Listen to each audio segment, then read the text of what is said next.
In the frozen valleys of Montana, a lonely veteran thought his battles were over until a single letter from his late ex-wife revealed a secret that would change everything. A child he never knew, a love he never lost, and a storm that would test the limits of faith. When a blizzard strikes and the boy goes missing, John and his loyal German shepherd, Rex, must fight the wilderness and their own grief to survive. But in the heart of that storm, they discover something far greater than survival: the quiet miracle of forgiveness and the power of God's grace. If you believe that faith still saves lives, don't scroll away. Hit subscribe, share, and comment Amen to spread this story of hope, love, and redemption. May the Lord bless and protect everyone watching. The wind that swept through the valleys of northern Montana carried with it the dry chill of approaching winter. The sky was the color of steel, and the air smelled faintly of pine and smoke from distant chimneys. On the outskirts of a small town called Clearwater Ridge stood a wooden cabin, modest, weather-beaten but solid, perched beside a line of leafless birch trees. Inside, the soft crackle of firewood was the only sound breaking the silence. John Miller sat near the window, hands wrapped around a chipped mug of black coffee. He was a man in his mid-40s, with short-cropped brown hair streaked with gray and a beard that framed a face marked by years of sun, frost, and sorrow. His eyes, a deep, weathered blue, carried the distant look of someone who had seen too much. John had once served as a staff sergeant in the U.S. Army, deployed in Iraq for nearly a decade. The war had taken more than his youth. It had carved something out of him, leaving behind a man of quiet routines and measured breaths. After leaving the service, he bought this small cabin with the settlement money and had been living there ever since, far from the noise of people and memories he couldn't face.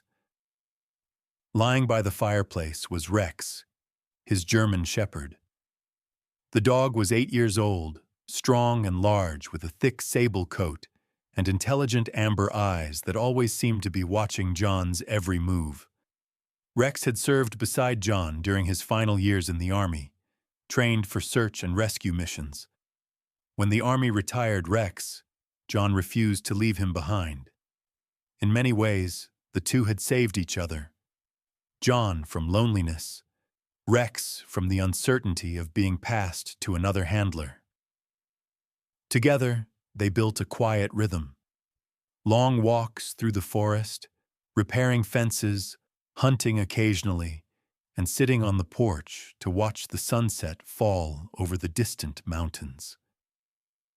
That morning began like any other. John poured Rex a bowl of water, fed him some leftover venison stew, and went to check the mailbox down the dirt road. The wind stung his face as he walked, the gravel crunching under his boots. He rarely received mail, only bills, occasional letters from veteran organizations, and advertisements he tossed away without reading. But today, inside the rusty mailbox, lay a single white envelope marked "From St. Helena Medical Center." His brows furrowed. That name, Helena, was far from here but familiar. He tore the envelope open with his calloused fingers as Rex circled near his boots. The words blurred for a second before sinking in like lead. "We regret to inform you that Emily Carter passed away on October 3rd after a prolonged battle with cancer. She leaves behind a minor child, Ethan Carter, currently under temporary care until further arrangements can be made." John froze. The cold wind suddenly felt sharper, cutting straight through his jacket. Emily. The name struck him harder than any bullet ever could. Memories flooded back. A warm smile under summer rain. The scent of her hair.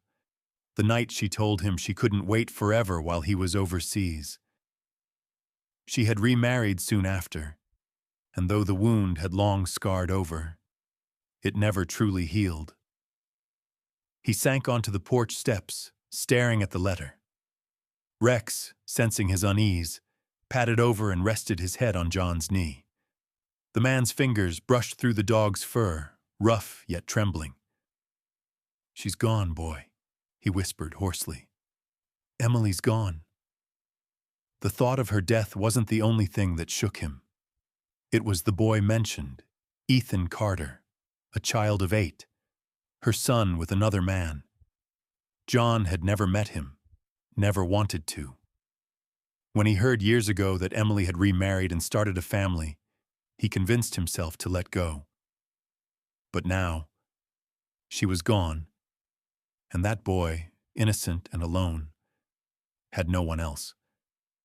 He stood abruptly, the wooden step creaking beneath his boots. The mountains loomed in the distance, pale and silent under the gray sky.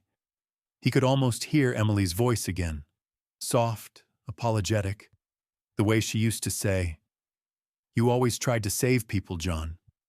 That's who you are."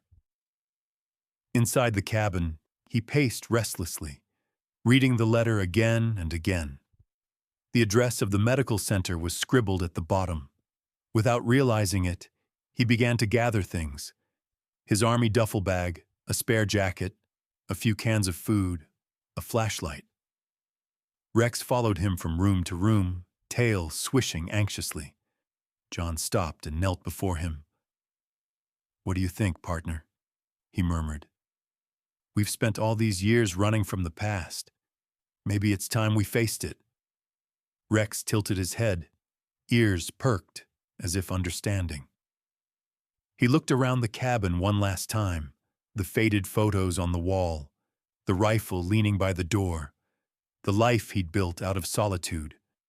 The fire in the hearth was dying, its last embers glowing faintly. John poured water over it, watching the smoke curl upward before vanishing. Before leaving, he took one small item from a drawer, an old photograph. It showed him and Emily standing on a porch, much like this one, her hand resting on his chest, both smiling at the camera. He hadn't looked at that picture in years. He slid it into his jacket pocket. As he stepped outside, snowflakes began to drift from the sky, light at first, then thicker, spinning in the wind. He locked the cabin door and walked toward the truck parked beside the fence. Rex jumped into the passenger seat with practiced ease, paws leaving prints on the dusty floor mat. John sat behind the wheel for a moment, staring at the horizon. "We're going back to Helena," he said quietly. "There's a kid who just lost his mother, and whether he knows it or not, he's got me now." He started the engine. The headlights cut through the fog, illuminating the winding road ahead. As they drove off, the cabin disappeared behind them, swallowed by the white curtain of snow. For the first time in years, John didn't feel numb. He felt something close to purpose, painful but alive. Rex rested his head on John's shoulder as the truck rolled deeper into the storm. And in the silence of that Montana morning, the man who had once buried his past began his journey toward it again.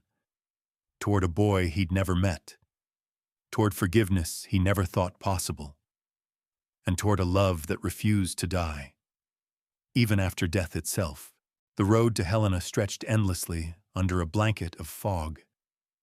The storm that had started as light snow in Clearwater Ridge had turned into a steady drizzle by the time John Miller's old pickup reached the outskirts of the town. The windshield wipers squeaked rhythmically, matching the low growl of the engine. Rex sat upright in the passenger seat, his amber eyes fixed on the gray horizon, as if sensing the weight of what awaited them. Helena hadn't changed much since John had last been there. Same narrow streets, same worn-out buildings, but for him, every corner carried a ghost of memory. He passed by the old diner where Emily used to work summers during college, the bookstore she loved, and finally, the quiet street where she had lived before marrying her second husband. The hospital was the first stop. Inside, the fluorescent lights and antiseptic smell hit John like a wall. He found his way to the front desk where a middle-aged woman with short blonde hair and reading glasses looked up from her computer. Her name tag read Nurse Linda Harris. She was around 50, a bit overweight, but with a kind, maternal face that softened the harshness of the sterile room. "Can I help you, sir?" she asked. John introduced himself, explained that he had received the letter. Her expression shifted immediately from formality to sympathy. "You must be John Miller. Emily spoke of you," she said quietly. "She wanted to make sure someone told you. She was strong, right until the end." John swallowed hard. "The boy, Ethan, where is he now?" Linda nodded toward the hallway. "He's been staying temporarily with a neighbor, a good man, retired firefighter. His name's Tom Bradley. The boy doesn't say much. He's been through a lot." She paused before handing John a folder. Inside were Emily's last documents. A few personal letters. A will that named no one but mentioned her son's guardianship was to be arranged in the care of someone she trusted. From the hospital, John drove toward the address Linda had written down. The house was a small, single-story home with a sagging porch and an old American flag fluttering weakly by the door. When he knocked, the door opened to reveal Tom Bradley, a man in his 60s with broad shoulders, graying hair, and a scar running from his temple to his jaw. A remnant, John guessed, from years of firefighting. His voice was gravelly but warm. "You must be John," Tom said before John could speak. "She told me you'd come someday." Tom led him inside where the smell of stew and wood smoke filled the air. The living room was simple. Family photos, old medals, a faded couch. In the corner, a small figure sat on the floor, quietly sketching with a broken pencil. The boy didn't look up. Ethan Carter was smaller than John expected, thin for his age, with tousled brown hair and pale skin. His eyes, grayish-blue like storm clouds, were fixed on the paper in front of him. There was something familiar in those eyes, a quiet defiance mixed with loneliness, something that reminded John painfully of Emily. Tom cleared his throat. "Ethan, this is Mr. Miller. He's, someone who knew your mom a long time ago." Ethan looked up for the first time, his expression cautious. "Mom talked about you," he said softly, his voice barely above a whisper. "She said you were kind." The words hit John harder than he expected. He forced a small smile. "Your mom was the kind one?" he said. Rex, sensing the tension, walked slowly toward Ethan and sat beside him, tail sweeping the floor gently. The boy hesitated, then reached out to touch Rex's head. The dog responded with a soft grunt, pressing closer. That tiny act broke something in the silence, the first fragile bridge between them. Over dinner, Tom spoke quietly about how Emily had fought the illness until the very end, keeping Ethan out of hospitals as much as possible. "She wanted him to remember her smiling," Tom said, staring into his bowl. "She mentioned you, John. Said if anything happened, you'd do the right thing." John said nothing for a long time. His gaze drifted to Ethan, who was feeding Rex bits of bread under the table. Finally, he asked, "Would you be okay if I took him back with me for a while? My home's quiet near the woods. He'll have space, fresh air, and I owe it to her." Tom nodded slowly. "You seem like a man who means what he says. The boy needs someone steady. I'll pack his things." That night, as John helped Ethan into the truck, the boy turned to him, clutching a small backpack. "Can Rex come?" he asked. John smiled faintly. He wouldn't have it any other way. As they drove away, the headlights illuminated the winding road out of Helena. Ethan sat silently, his small hand resting on Rex's back. For the first time in years, John felt something stirring deep within. Not peace, not yet, but the faint beginning of belonging. The snow had melted by the time John Miller and Ethan Carter reached Clearwater Ridge. Spring was just beginning to show itself, though the mornings still carried a bite of cold. The cabin stood quietly among tall pines, its roof patched, its porch worn smooth by years of wind and rain. To Ethan, it felt like stepping into another world, a world that smelled of pinewood, smoke, and something else, something like safety, though he wouldn't admit it. John carried the boy's small duffel inside, placing it by the couch. "You can take the room on the left," he said, his voice steady but unsure. It had been years since another human had shared this space with him. Rex trotted in, tail wagging slightly, sniffing everything as though reintroducing himself to the home. Ethan followed him silently, watching as the dog curled up near the fireplace. For a while that was the only sound, the crackle of fire and the faint breathing of two strangers pretending to be family. Days turned into weeks, and silence became their common language. John tried small talk, about fishing, about fixing the fence, about the weather, but Ethan rarely answered more than a few words. He was polite but withdrawn, his eyes always half-guarded. The boy spent hours drawing in an old notebook, mostly sketches of trees, mountains, and Rex.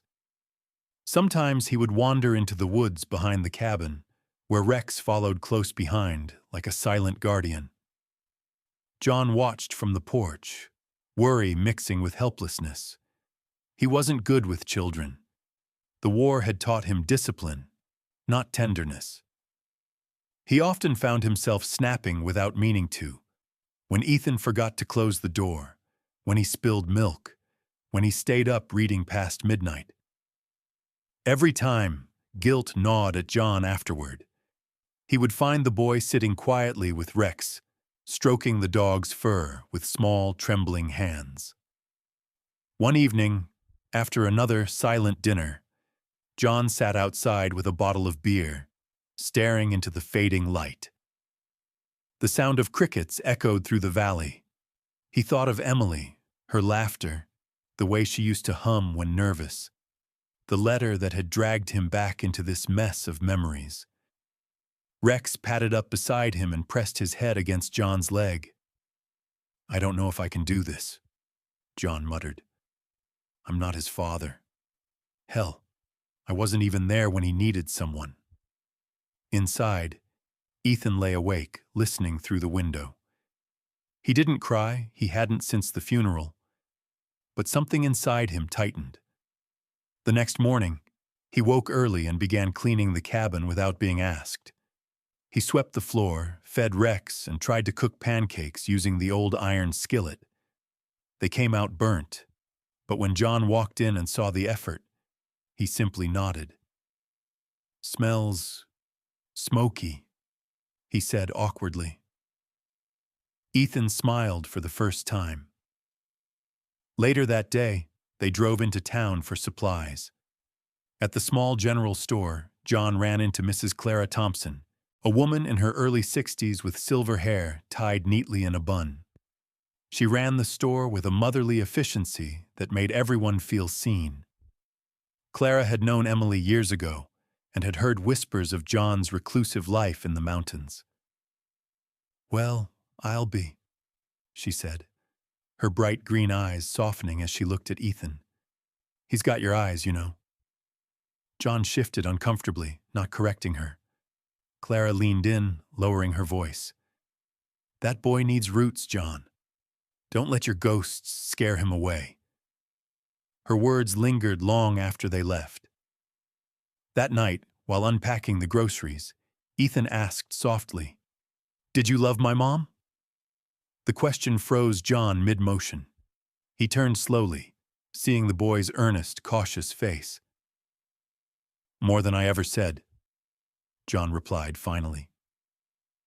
Ethan nodded, his gaze dropping to the floor. "She talked about you sometimes, when she thought I was asleep." The next afternoon, Ethan decided to clean the small storage room that had once belonged to Emily. Dust filled the air as he opened old boxes, photographs, books, and a few worn clothes.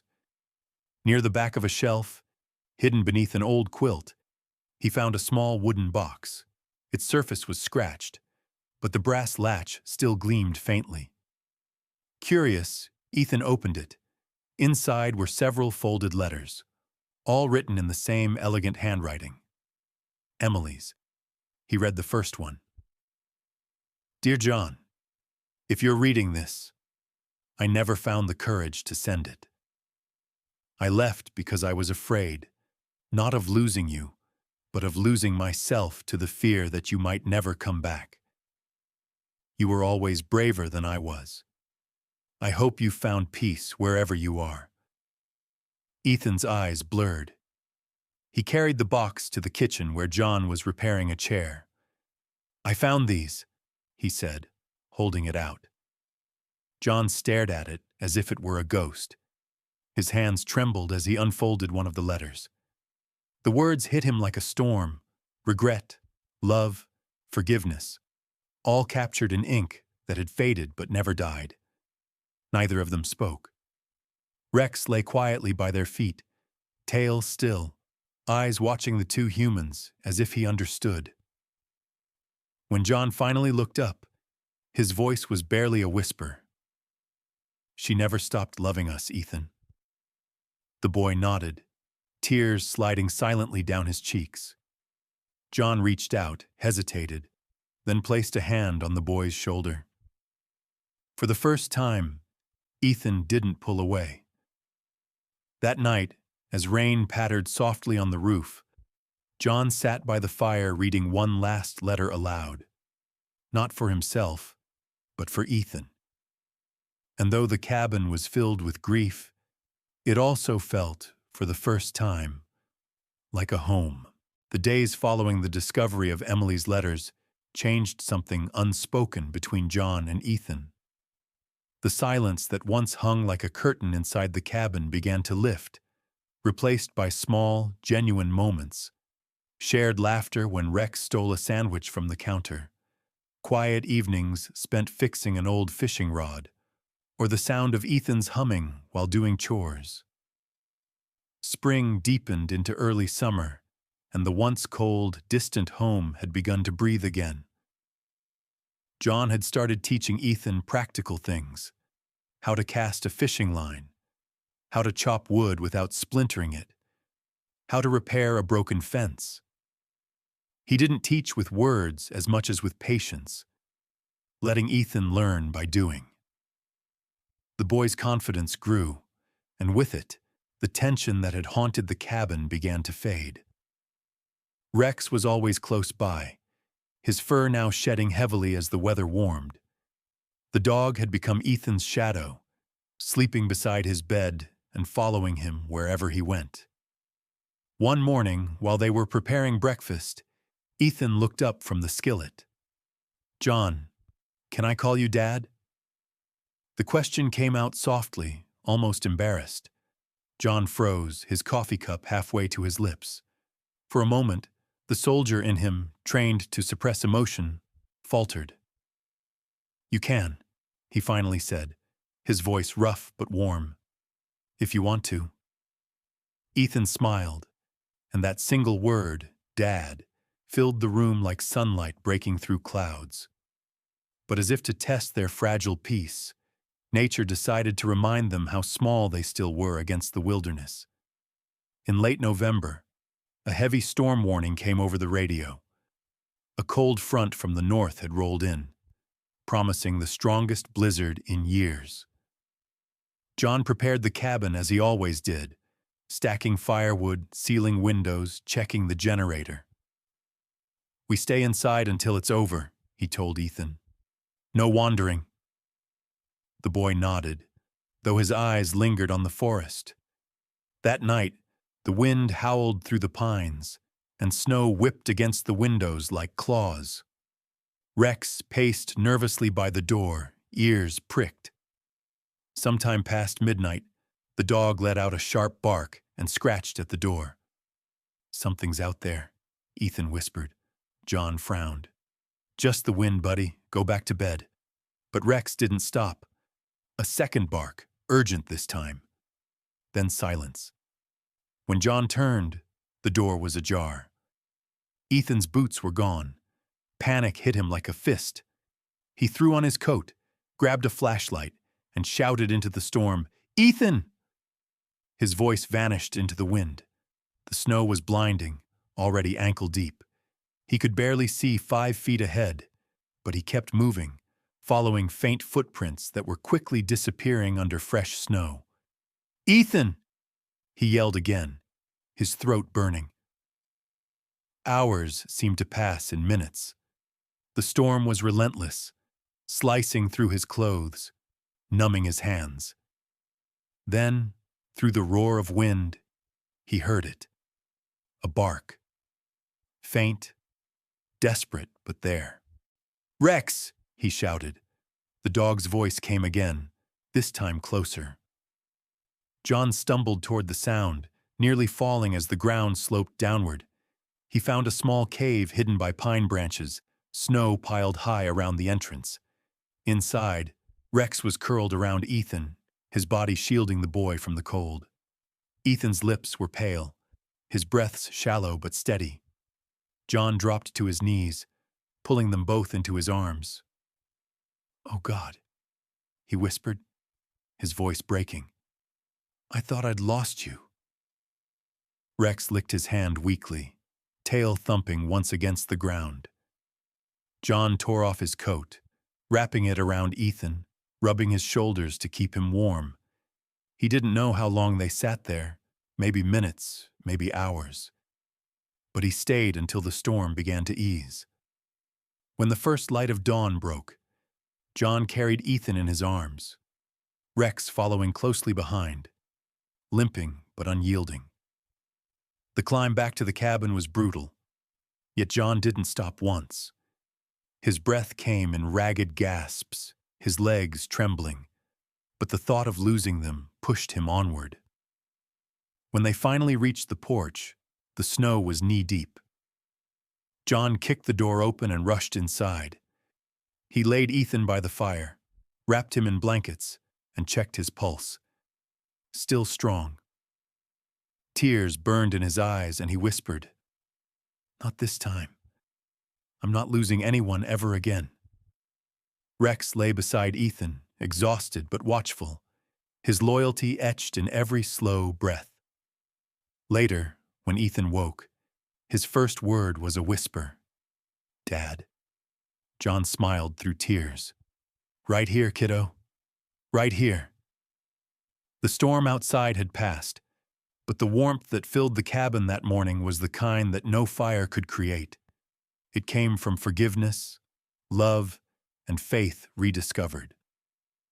Outside, the world lay buried in white silence, the storm's fury replaced by stillness. Inside, the three of them, man, boy, and dog, sat close by the fire, bound together not by blood, but by something far stronger. The blizzard had left Clearwater Ridge buried under a thick blanket of snow. The forest was silent now, every branch weighed down by frost, every sound muffled by the stillness of white. Smoke rose gently from the chimney of John Miller's cabin, curling up into the pale blue sky. Inside, the warmth of the fireplace painted the walls gold. The air smelled of wood smoke and fresh bread, the quiet smell of survival. Ethan lay on the couch wrapped in blankets, his small frame still weak from the night in the storm. His cheeks, once pale, were now flushed with returning warmth. Rex rested beside him, his head on the boy's lap, tail thumping lazily every few minutes. The dog had a bandaged paw from a cut he'd gotten in the cave, but he didn't seem to care. Every time Ethan stirred, Rex's ears twitched, as if keeping silent guard. John sat at the table watching them. His face was rougher now, lined deeper by exhaustion and sleepless nights. But his eyes carried a new calm, the kind that came only after nearly losing everything and getting it back. The storm had done more than test his endurance. It had stripped him down to what truly mattered. When Ethan woke, he blinked at the fire for a moment before whispering, "Dad?" The word came naturally this time, no hesitation. John smiled faintly, rubbing a hand over his stubbled jaw. "Right here, son." The boy's lips curved into a small, sleepy smile before he drifted off again, hand still resting on Rex's fur. Over the next few days, the rhythm of life returned. John chopped wood while Ethan helped shovel the path to the well. They fixed the roof shingles that the wind had torn loose and gathered firewood from the edge of the forest. For the first time, John didn't feel like he was merely existing. He was living.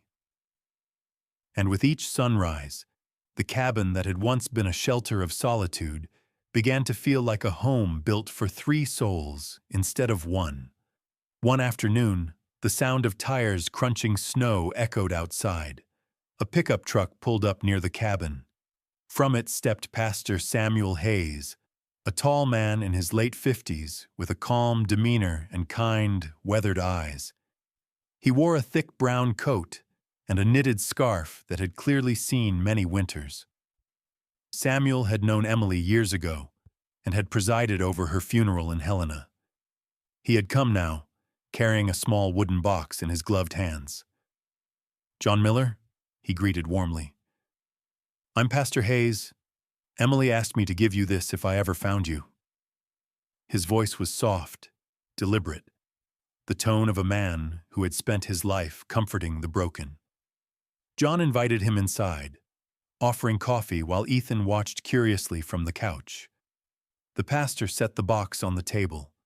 It was beautifully carved, made from cedar, its lid engraved with a single word: Grace.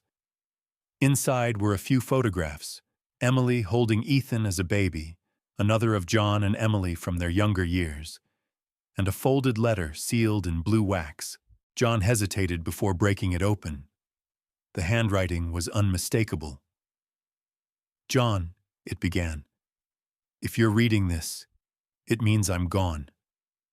I don't know how life has treated you since we parted, but I never stopped believing you'd find your way back to peace. I'm sorry for the pain I caused. I hope you can forgive me. And if Ethan ever needs someone, promise me he won't grow up feeling alone. You were always the strongest man I knew, but it was your heart, not your hands, that made you a hero." The words blurred before John's eyes. He set the letter down and drew a slow breath. "She always had a way with words," Pastor Hayes said quietly. John nodded. "Yeah, she did."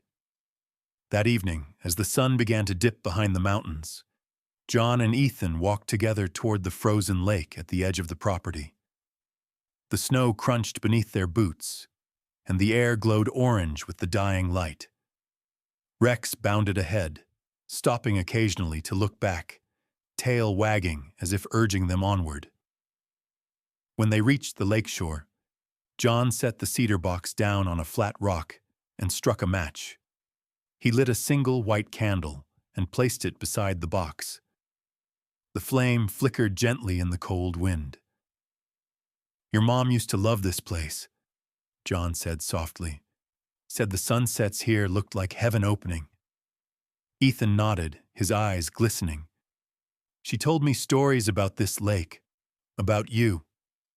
They stood in silence for a long while, the only sounds the crackle of the candle and the distant call of a bird flying home. John finally spoke, voice low and steady. "I kept my promise, Emily," he murmured. He's not alone. He never will be. Ethan slipped his hand into John's. I miss her, the boy said. Me too, John replied. But she's still here, in every good thing we do. He looked up at the fading sun. That's how love works. It doesn't end. It changes. Rex came to sit beside them, resting his head on Ethan's knee, eyes watching the glowing horizon. The candle flame danced one last time before the wind took it, but neither of them moved. They stayed until the light faded completely, 3 silhouettes against the last colors of the sky. A man who had learned to forgive, a boy who had found a father, and a dog who had never stopped believing in either. The storm had taken much, but in its aftermath, it left behind something unshakable. Faith, love, and the quiet grace of a second chance. Sometimes, God's miracles don't arrive with thunder or lightning. They come quietly, through second chances. In John's life, the miracle wasn't surviving the storm, but finding love again after it. It was a reminder that forgiveness can heal deeper wounds than time ever could, and that family isn't only written in blood, it's written in grace. Just like John, many of us walk through our own storms, loss, regret, loneliness, wondering if God still listens. But He does. Every sunrise, every heartbeat, every small act of kindness is proof that He never stopped working in our lives. The same God who led John through the blizzard can lead you through yours. All He asks is faith. If you believe that God still performs miracles every day, in love, in family, and in the quiet strength to keep going, don't scroll away. Comment Amen if you feel His presence today. Share this story to remind someone that hope is never lost. Subscribe to our channel for more stories of faith, courage, and redemption. May the Lord bless and protect everyone watching, and may you always find His light after every storm.